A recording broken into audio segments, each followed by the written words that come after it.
Hello peoples! In today's video we're going to be discussing why I think the Avenger Titan is the best starter ship you can have in Star Citizen. Now there are a lot of ships competing in this space, so I'm going to have to narrow it down just a wee bit by using the following: price and capabilities. For price, I'm looking at the $20 price point both above and below what the Titan currently costs, and also what it costs for Alpha UEC in-game. For capabilities, we're going to look at the type of missions and gameplays you can do with it. Now, as you can see, there's a lot of ships competing in this space. At least 19. And again, I'm not looking so much for all the ships that are both above and below the Titan, just the ones that are within that $20 US price point. Now, when everything's said and done, we can narrow it down to basically the four choices you see now. Starting at the bottom, we have the Nomad. Now, the Nomad is arguably a much better ship than the Titan. It's $80 US, so it's $20 more. It costs $925 Alpha UEC in-game. It has 24 SCU of cargo space. It has 2 size 3 guns, 3 size 1 shields, and 2 size 4 missile racks. Really all-around good ship to be using. However, it is $20 over. Now, to some people that may not be much. To others, it may be a lot. So I'm going to dismiss this ship simply because of its price point. It is a really good ship to have, but the Titan can do everything it can do at a lower price point. That leaves us with the Origin 315P. Now, the 315P is a fairly good ship as well. It costs $65 US, so it's only $5 more than the $60 US price point of the Titan. It costs 82,600 Alpha UEC. It has 12 SCU of cargo space. It has 2 size 1 shields, 2 size 3 guns, 2 size 2 missile racks, and it's just a hair bit more maneuverable than the Titan. But because the Titan has more firepower, we're going to dismiss that one too. That leads us to the last one, which is the 300i. It is $60 US, which is the same price point as the Titan. It is 767,200 Alpha UEC in-game. It has 8 SCU cargo space, the same as the Titan. It has 2 size 1 shields, 3 size 3 guns, and 2 size 2 missile racks. And again, just a little bit slower in maneuverability than Titan. However, the Titan's going to win out, and here's why. You can purchase a Titan for $60 US. You can purchase it in-game for 785,600 Alpha UEC. It has 8 SCU cargo. It has 1 size 4 gun and 2 size 3 guns. It has 2 size 2 shields and 2 size 3 missile racks. And for a ship of its size, looks, and class that can haul cargo, mission boxes, and can do combat, it's fairly maneuverable. So let's take a look at the default loadout of the Titan. And again, you can play any mission in the game with the default loadout. So here, nothing too spectacular. We do have a gimbaled size 4, we have 2 gimbaled size 3s, we have a ballistic on the nose. We've just got your normal, average, everyday, basic loadout, and you can do all the missions that we're going to do. However, we want to be able to do them a little bit more efficiently, and with a very, very modest amount of Alpha UEC, we're going to upgrade the guns to size 4 and size 3. They're going to be non-gimbaled laser cannons because we're going after NPCs. We're going to upgrade the shields to palisades. Why? Because they're cheaper than any of the military grade shields and give you the same number of hit points. So for a modest investment, we get a little bit more protection. We are going to go with a Voyager quantum drive because going fast and being able to go from one side of the system to the other is always a good thing. And then finally, I did upgrade my missiles to the Bullet 2 IR missiles, but there's absolutely no need to do that whatsoever. You can use the standard stock missiles that come with it. Both of these builds will be in the description of the video below if you want to check them out and play them in game. So now let's see how she performs. I'm going to give you a little walk around and a couple missions that I did to show you why this is such a good ship. So sit back, relax, get a snack, a tasty beverage, and let's get to it. So first and foremost, this ship can haul cargo. It's got a very nice cargo bay. As you can see, you can put mission boxes in here. You can put a tiny amount of cargo. Is it going to make you rich hauling cargo in this ship? No, but you can start off hauling cargo. That's the big one. And remember, as a starter ship, you're going to be limited to what type of cargo missions you get because of your reputation.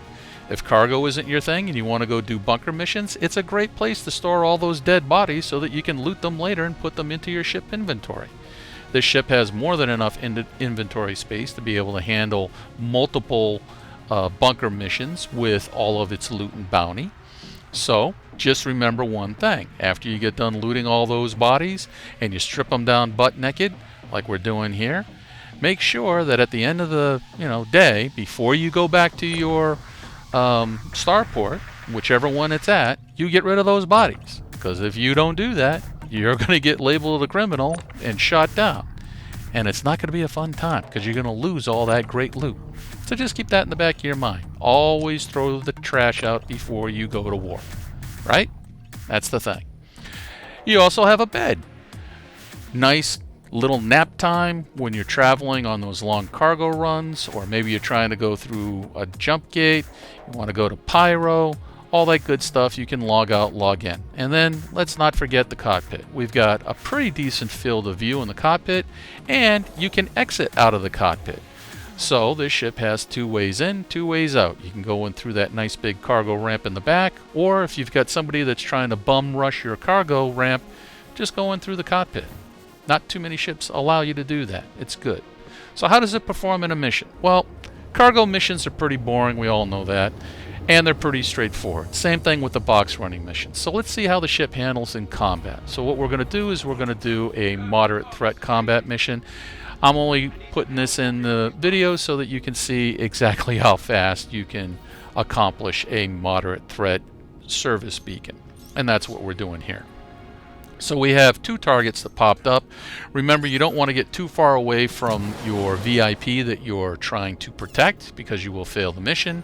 Here we open up with our missiles. We want to soften up the target that we're going after. The missiles hit. We then follow up with some cannon fire, and because these are cannons and you have a size 4 on the nose, real short work there. So then we go after the second target.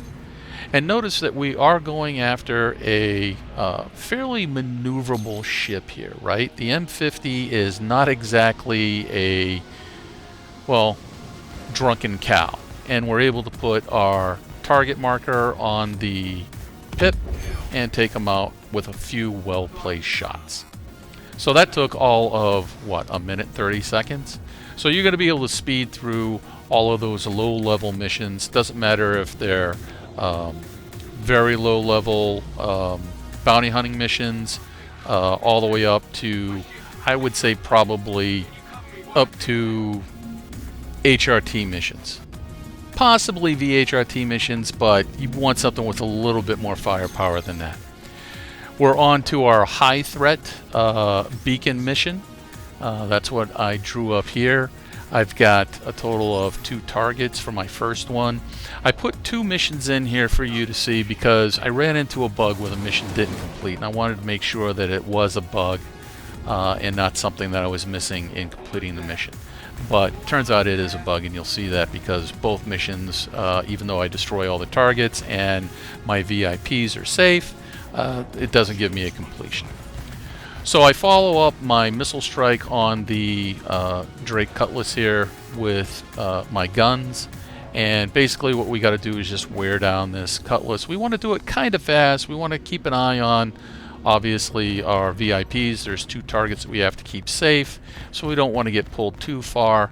And as you can see, anyone that's ever fought the Cutlass, you know, the NPC Cutlasses are a little bit of a bullet sponge when it comes to doing missions. A lot of times they defy the amount of punishment that they should really be taking, because if you fly a Cutlass, it doesn't seem to reciprocate on a player Cutlass. Let's just say that.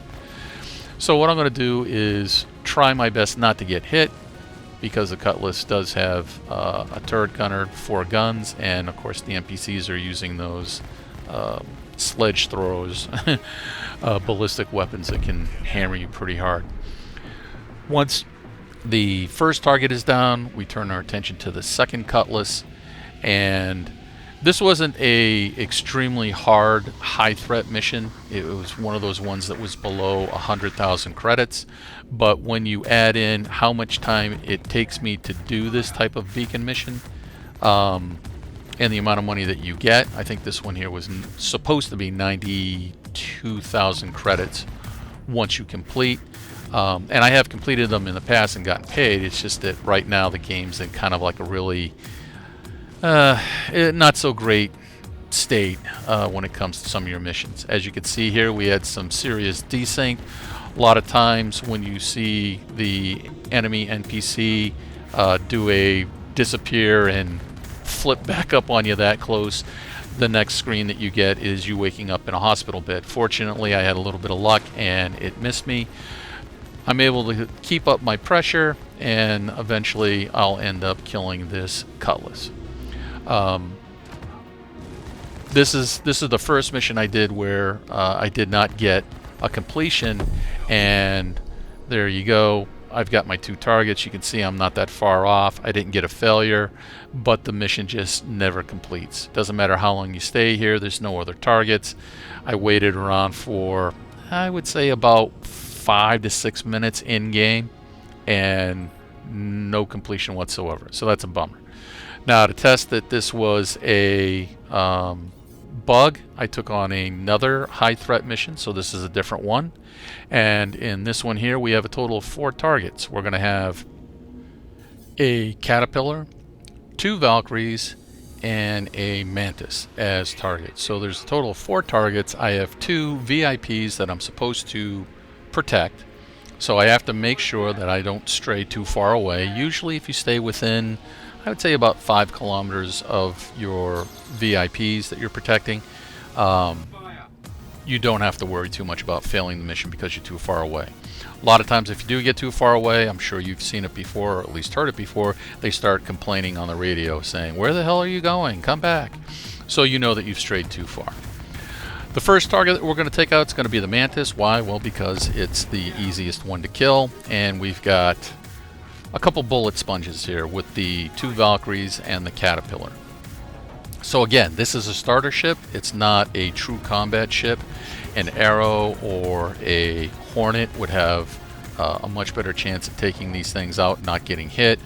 Something like a hurricane would have no problem taking these ships out, but you're in a starter ship. So this is probably about the highest level of service beacon that I would want to do in the Avenger Titan, simply because your time to kill a target is going to go up exponentially when you start getting into the higher level bounties, like when they're over 100,000 credits.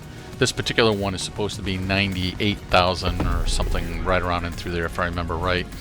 But when you get into the 175, 200,000 credit level, you're going to be going up against increasingly larger and more difficult targets to kill.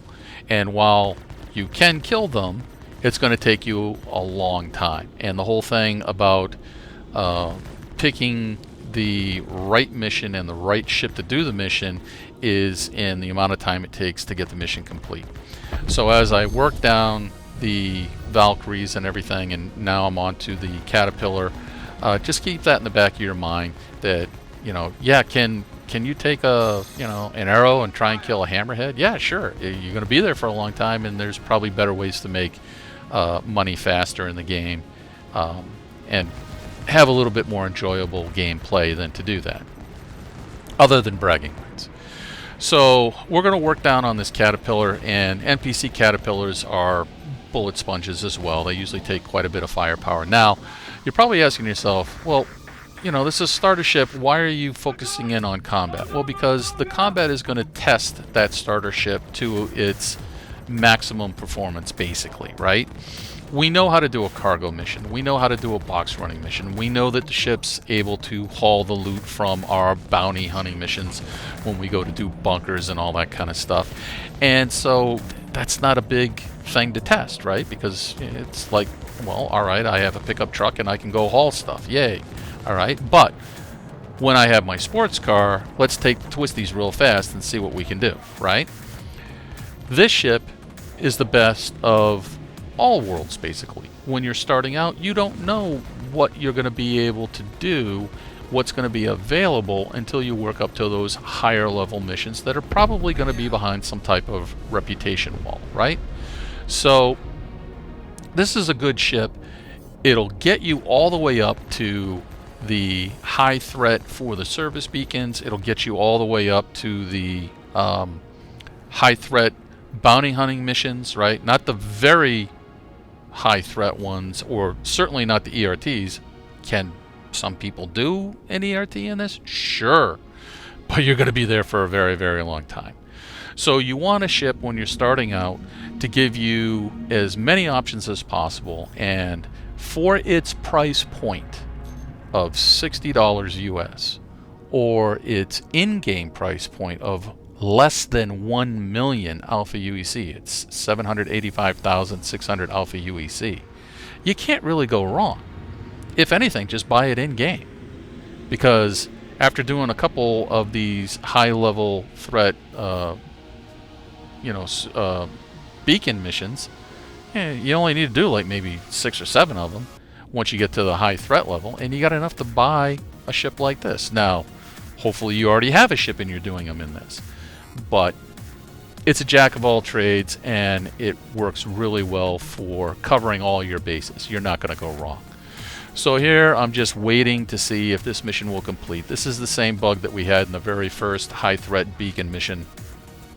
It's not going to complete. I end up blowing up all the space junk from the destroyed wreckage of both the Valkyries and the Caterpillar, and then I wait around like another, I think this time I waited about it's probably more like 10 minutes. I still didn't get to completion. So unfortunately, that's the state of the game right now in 320. Hopefully they'll have another hot fix that kind of fix some of these issues.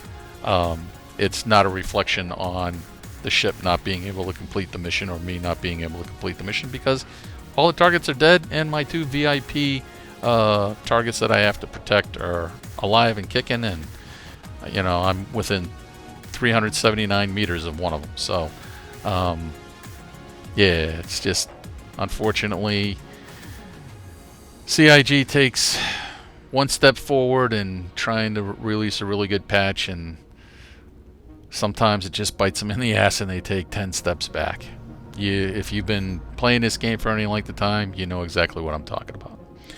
So that's all I got. Let me know what you think. What is your idea of the best starter ship, and why? And how much does it cost? Is it within the same price point of $60? Again, $20 plus or minus is great. Doesn't matter to me. But try to keep it within there. And if you liked the video, and I hope you did, hit that like, subscribe, and notify button. And as always, till next time, take care.